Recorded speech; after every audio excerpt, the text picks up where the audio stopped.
2026 April 22వ తారీఖున Telangana current affairs. Telangana గ్రామీణ bank లాభం. ఒకప్పుడు తెలంగాణ గ్రామీణ బ్యాంకుని వీళ్ళు పిలిచే పేరుని నాగార్జున గ్రామీణ బ్యాంక్ అనేవాళ్ళు. నాగార్జున గ్రామీణ బ్యాంక్.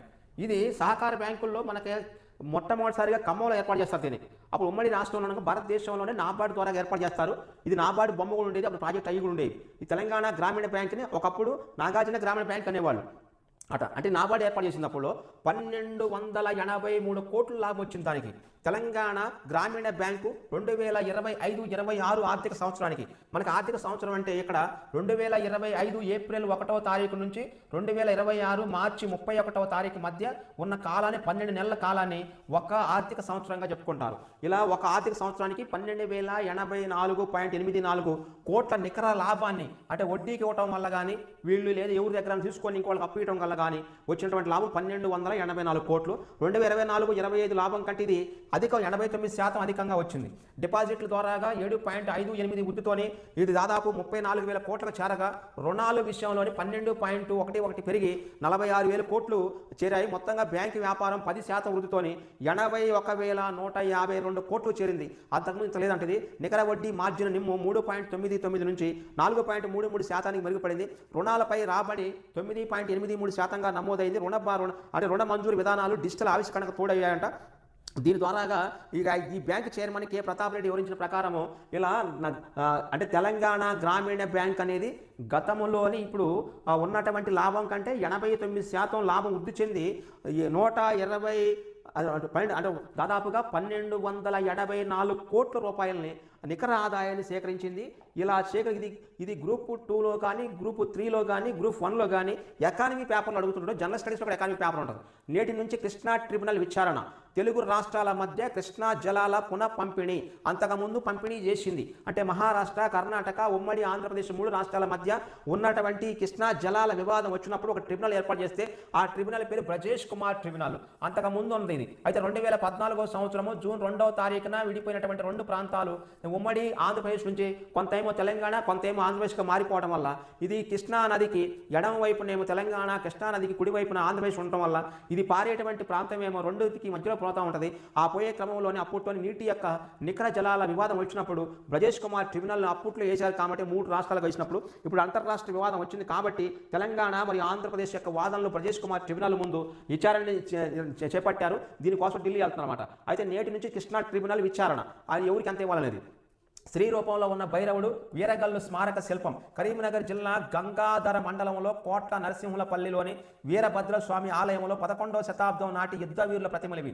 యుద్ధవీరులు చరిత్ర పరిశోధకుడు, కరీంనగర్ ఆడిట్ శాఖ డిప్యూటీ డైరెక్టర్ కరిపే రాజ్కుమార్ వీటి గురించి వివరించారు. పూర్తిగా అంటే రాజుతో నిర్మించిన ఈ ఆలయంలో తొలి కాకతీయుల శైలి, అంటే తొలి కాకతీయులు, మలి కాకతీయులు ఉంటారు. రుద్రదేవుడి కంటే వెనక ఉన్న వాళ్ళు మొత్తం కూడా అప్పట్లోనే తొలి కాకతీయులు. అదే రుద్రదేవుడి తర్వాత మహాదేవుడు, గణపతి దేవుడు, రుద్రమదేవి, 2వ ప్రతాపరుద్రుడు తర్వాత వచ్చినటువంటి వాళ్ళు మొత్తం మలి కాకతీయులు. ప్రధాన దైవం వీరభద్ర స్వామి. ఆ గర్భగుడిలో ప్రతిష్ఠించారు. ద్వారానికి ఇరువైపులా చెక్కిన శిల్పాలు, స్త్రీ రూపంలో ఉన్న పురుష శిలారోహణ, వీరగల్లు అవన్నీ గుర్తించారన్నమాట. అయితే అక్కడ వీరగల్లు స్మారక చిహ్నం. అయితే యాక్చువల్గా ఈ పురుషుడియన కానీ స్త్రీ రూపం తీసుకొచ్చారన్నమాట. అలా ఇంకో ప్రధానమైన శిల్పము కాలభైరవుడిది. స్త్రీ రూపంలో ఉన్న చతుర్భుజుడైన భైరవుని చేతుల్లో డమరకం, త్రిశూలం, నాగం, ఖండిత శిరస్సు ఉన్నాయి. ఆ తర్వాత ఈ శిరస్సునికి ఎగిరిన త్రిశూలం, నాగం, ఖండిత దాంతో పాటుగా ఎగిరి అందుకోవడానికి ఆయన వాహనం శునకం ప్రతిష్ఠ ఉందంట. ఆటోమేటిక్ ఇక్కడ దేవుడికి సంబంధించి ఇక్కడ మొత్తం 3 శిల్పాలు ఉన్నాయి. అంటే తొలి కాకతీయుల 11వ శతాబ్దం నాటి యుద్ధ వీరులు ఏ విధంగా ఉండేవాళ్ళు, వాళ్ళు ఏ విధంగా అయితే పోరాడేవాళ్ళు దాన్ని బట్టి చూపిస్తున్నారు. ఇప్పుడు వీళ్ళు ఆడవారి వేషంలో ఉన్నారు. ఇది పెద్దపల్లి జిల్లా ప్రజెంట్ ఇప్పుడు కూడా కరీంనగర్ జిల్లాలోని మరి కరీంనగర్, పెద్దపల్లి, జగిత్యాల, మంచిర్యాల ఆ ఏరియాలో ఇప్పుడు కూడా ఈ యొక్క వీరభద్ర స్వామి ఆలయాలు ఉంటాయి. మన దగ్గరలో అంటే కాకతీయుల కాలంలో వీరభద్ర అనేటువంటి కామన్గా ఉండేటువంటి ఆలయాలు. ప్లంజీ పూలు విస్తరించకుండా చర్యలు చేపట్టండి. Krishna board chairman S Biswas.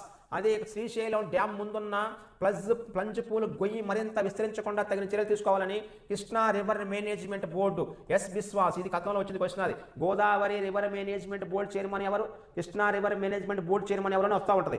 అయితే ఇక్కడ ఏంటంటే కృష్ణా రివర్ బోర్డు చైర్మన్ ఉన్నదేమో తెలంగాణలో, గోదావరి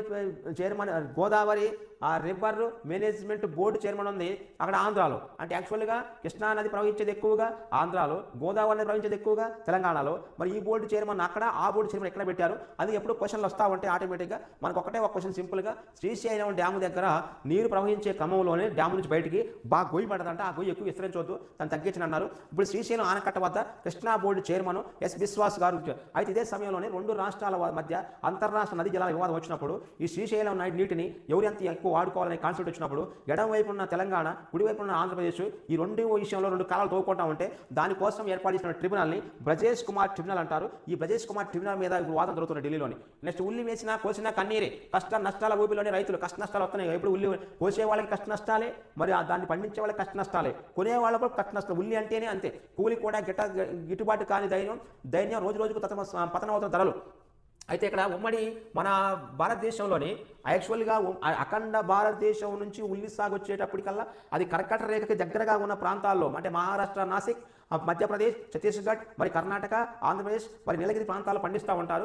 ఆ పండించే క్రమంలోనే రాష్ట్రంలో ఉల్లి సాగులో ఉమ్మడి మెదక్ జిల్లా, ఉమ్మడి రంగారెడ్డి జిల్లాలు అగ్రస్థానంగా ఉంటాయి. మెదక్ మరియు రంగారెడ్డి జిల్లాల్లో ఇక అక్కడ ఉన్న ఉల్లి పంటకు సాగుకి సంబంధించిన జేగురు నేలలు మరి దుబ్బ నేలలు ఉండటం వల్ల అది ఈజీగా అవుతుంది. గత ఏడాదితో పోలిస్తే ఈ యొక్క ఏడాది ప్రారంభంలో ఇది యాక్చువల్గా ఎంతో బాగుందంట. కానీ ఎన్నో ఆశలతోని యాసంగి సీజన్లో 25 ఎకరాల్లో ఈ ఉల్లి చేపడితే వాతావరణ పరిస్థితులు అనుకూలించక ఎకరాకు 60 నుంచి 80 క్వింటాల దిగుబడి వస్తుందంట. ఎరువులు, పురుగు మందులు, దుక్కి దున్నటం, కూలీ ధరలతో కలిసి ఎకరాకు 60 నుంచి 80 వేలు ఖర్చు అవుతుంది. 2 నెలల కింద కింటా ఉల్లి ధర 2300 నుంచి 3200 వరకు పలికింది. ప్రస్తుతం కింటా గరిష్టంగా 1200 మాత్రమే ఉందంట. అయితే ఇది కనిష్టంగా 400 పడుతుంది, అంటే చాలా తక్కువగా ఉంది. మరి ఇది ఎందుకు పోయిందో తెలియడానికి మాకు ఏం చేయాలన్నారు. ఆంధ్రప్రదేశ్కు ఎక్కువగా ఎగుమతి చేస్తుంటారు. ఈ ఏడాది యాసంగి సీజన్లో మహారాష్ట్ర ఉల్లి అత్యధికంగా విస్తీర్ణంలో సాగు చేయడంతో పాటు, అంటే ఈ యాసంగి సీజన్లో మహారాష్ట్రలోని ఉల్లి అత్యధిక విస్తీర్ణంలో సాగు చేయడం వల్ల అక్కడ దిగుబడి ఎక్కువ వచ్చింది. దిగుబడి ఎక్కువ రావడం వల్ల దీనికి తోడు తేమ శాతం కూడా తక్కువగా ఉండి ఎక్కువ రోజులు నిలవ ఉండే మహారాష్ట్ర ఉల్లి దిగుమతి అవుతూ ఉంటుంది. అంటే తేమ శాతం తక్కువ ఉంటుంది అక్కడ మహారాష్ట్ర ఉల్లిలోని మార్కెట్లోని. అలానే సదాశివపేట మార్కెట్లోని ఉల్లిని నిల్వ చేసేందుకు అవసరమైన గోదాములు అందుబాటులో లేవు. అడపాదడపా కురుస్తున్న వర్షాలకు చేతి నిండా వచ్చిన ఉల్లి తడిసి ముద్దైపోతుంది. ఏం చేయాలని అంటున్నారు. అట్ట ఉమ్మడి మెదక్, ఉమ్మడి రంగారెడ్డి జిల్లాలోని అరకొర పండేటువంటి ఈ యొక్క రైతులకి కన్నీరు తెచ్చేటువంటి ఉల్లి పంట ఆదుకోవాలని వీళ్ళు రోజు సతమతం అవుతున్నారు రైతులు. నెక్స్ట్ వస్త్ర సేకరణ ఈ టెండర్ రద్దు. PMU సహా అన్ని సంస్థలు టెస్కో ద్వారానే సేకరించాలి. ఇక్కడ మనకు కావాల్సింది జస్ట్ ఒకటే పాయింట్, టెస్కో అంటే చేనేత పరిశ్రమకు ప్రసిద్ధి రాష్ట్రాల్లో తెలంగాణ ఒకటి. సుమారు 17,069 హ్యాండ్లూమ్లు ఉన్నాయి. అయితే ఈ పరిశ్రమపై ఆధారపడిన వారు సుమారు 40,000 కుటుంబాలు ఉన్నారు.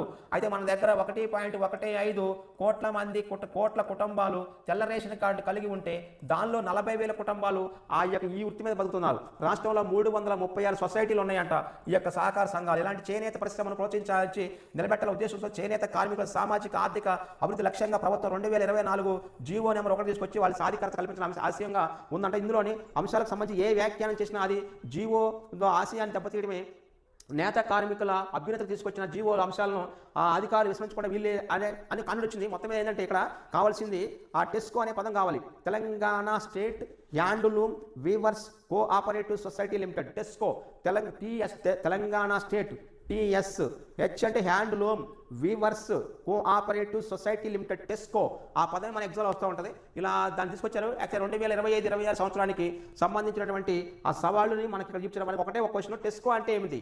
అయితే Telangana state handlooms weavers cooperation society limited, అది మనకు కావాలి. ఒకటే గతంలో ఒకసారి అడిగింది ఎగ్జామ్లోని. నెక్స్ట్ వైద్య పరికరాల తయారీకి తెలంగాణలో సకల సౌకర్యాలు. నెదర్లాండ్స్ బృందంతో మంత్రి శ్రీధరబాబు. అత్యాధునిక వైద్య పరికరాల తయారీకి తెలంగాణలో ప్రపంచ స్థాయి మౌలిక సదుపాయాలు అందుబాటులో ఉన్నాయని పరిశ్రమల శాఖ మంత్రి శ్రీధరబాబు చెప్పారు. మెడికల్ డివైస్ పార్క్ ఉన్నది మన తెలంగాణలో, జీనోమ్ వ్యాలీ ఉన్నది మన తెలంగాణలోని. తక్షణ ఉత్పత్తి ప్రారంభించేందుకు అవసరమైన అన్ని ఏర్పాట్లు ఉన్నాయని సచివాలయంలోని నెదర్లాండ్స్ మెడిటెక్ పారిశ్రామికవేత్తలు, యూనివర్సిటీ పరిశోధకులు వైద్య సంబంధ పరిశోధన అభివృద్ధి పరికరాల ఉత్పత్తికి తెలంగాణ అత్యంత అనుకూలమని చెప్పారట. అయితే నార్వే, ఇటలీ బృందాలతో వీళ్ళు పెట్టుబడి పెట్టడానికి అంటే ఇక్కడ తెలంగాణ ప్రాంతంలోని అంటే ఉన్నటువంటి medical device park, genome valley park, ఈ రెండింటిలోని పెట్టుబడులు పెట్టడానికి మీరు రావచ్చు అంటున్నారు. నెక్స్ట్ మొక్కలకు మద్దతు ధర మక్కలు అంటే మొక్కజొన్నకి జియామేజికి 2,400 మద్దతు ధర ఇస్తుంటే వాళ్ళు ఇప్పుడు ఇచ్చేటువంటి దళారులు 1,759 మాత్రమే ఇస్తారు. నేటి నుంచి మరో 79 కొనుగోలు కేంద్రాలు ప్రారంభించిన రాష్ట్ర ప్రభుత్వం. రాష్ట్రంలో రికార్డు స్థాయిలోని మొక్కజొన్న సాగైన అన్నదాతకు ఆనందం దక్కడం లేదు. కేంద్ర ప్రభుత్వం ప్రకటించిన మద్దతు ధర దక్కడం గగనంగా మారింది.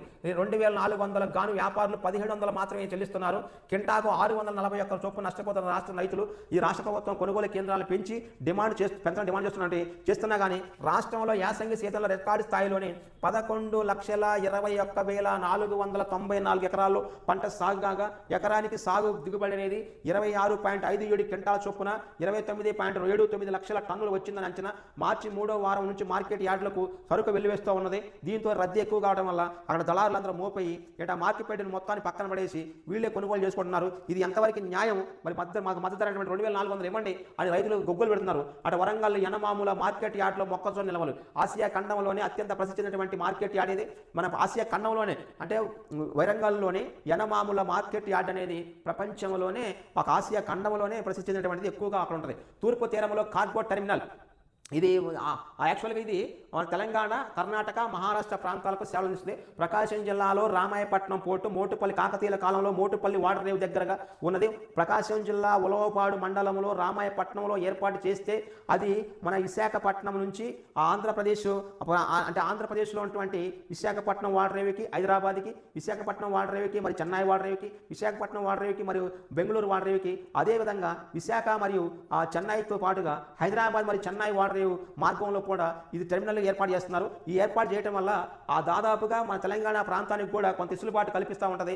అంటే రోడ్డు మార్గం ద్వారా ట్రావెలింగ్కి సరుకు రవాణాకి ఎక్కువగా ఖర్చు అవుతుంటుంది. అదే మీకు సముద్ర మార్గం ద్వారా అయితేనేమో ఖర్చు తక్కువగా ఉంటుంది, కానీ అక్కడ లేట్ అవుతూ ఉంటుంది. ఫర్ ఎగ్జాంపుల్ ఉల్లి లాంటివి లేదంటే సముద్ర ఉత్పత్తులు లాంటివి, మాంసం లాంటివి ఎగుమతి చేయాలంటే అవి ఒక రోజులో వెళ్ళిపోవు.